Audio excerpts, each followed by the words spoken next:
Of Mice and Men is a novel written by John Steinbeck in 1937. Based on Steinbeck's experience as an itinerant farmhand during the 1920s, Of Mice and Men is the story of two opposites, the clever, wiry George Milton and the gentle giant, Lenny Small.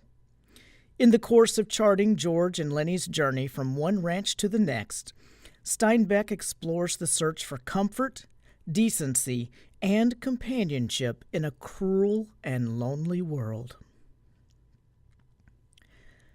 Set in Depression-era California, the novel opens on two migrant farm workers traveling alongside the Salinas River. As they walk, the brainy George scolds his enormous, mentally disabled friend Lenny for complaining about not having ketchup for their nightly dinner of beans. Despite George's remarks that he would be better off without Lenny, he is clearly loyal to and protective of his good-natured friend. Through their conversations, we learn that Lenny was wrongly accused of rape while working at a farm in the nearby town of Weed, after he touched a woman to feel her soft dress. George warns Lenny not to speak when they arrive at their new place of employment, a ranch in Soledad. George also reminds Lenny that, should he get into trouble again, he is to wait for George in the brush near the river. Despite their frequent quarrels, George soothes Lenny by repeating the story of their dream to buy a parcel of land where they can farm vegetables and raise rabbits.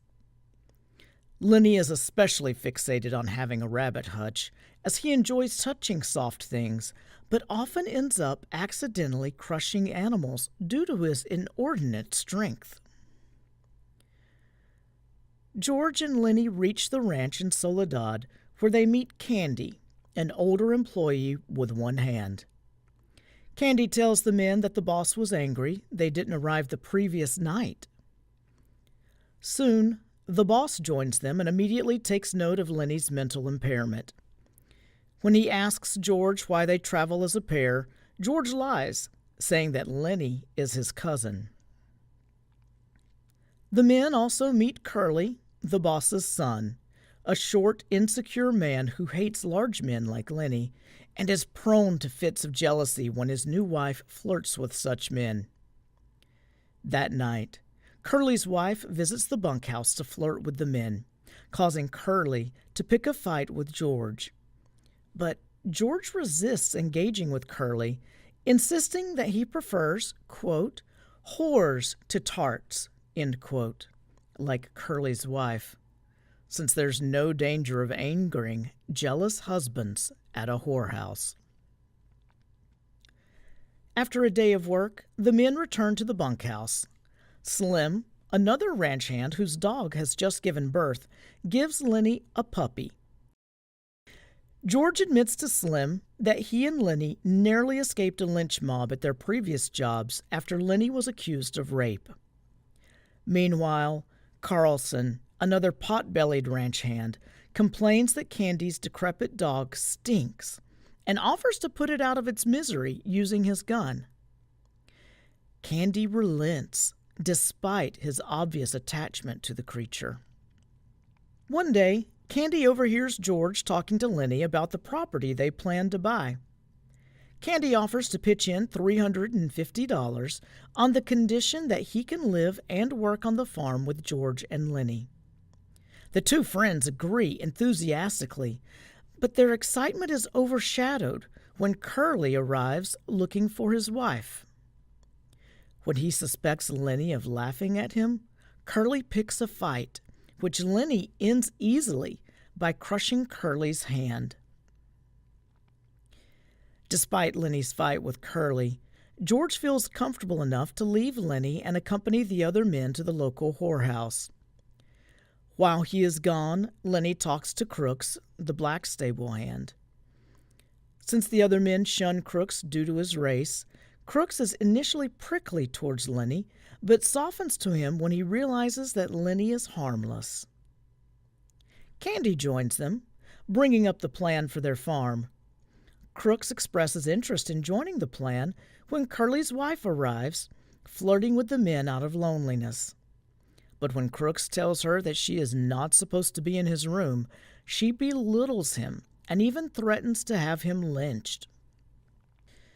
The next day, Lenny accidentally kills his puppy when he pets it too hard. Curly's wife finds him in the barn and takes pity on him. She admits that she is similarly lonely, as she dislikes her husband and mourns her dream of becoming a movie star.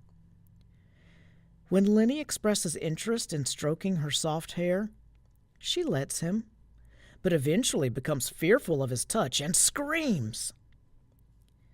In an attempt to cover her mouth, Lenny unintentionally breaks her neck and then flees the ranch.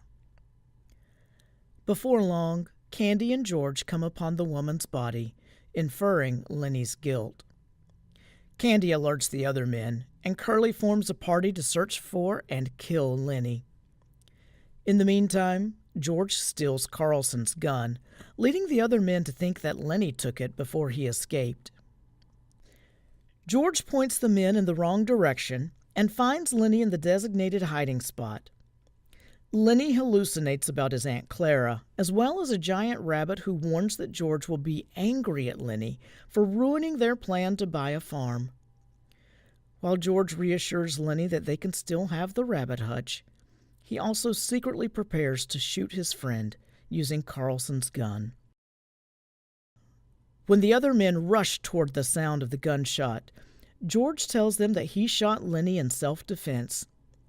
Only Slim understands the truth, that George gave his friend the more merciful death.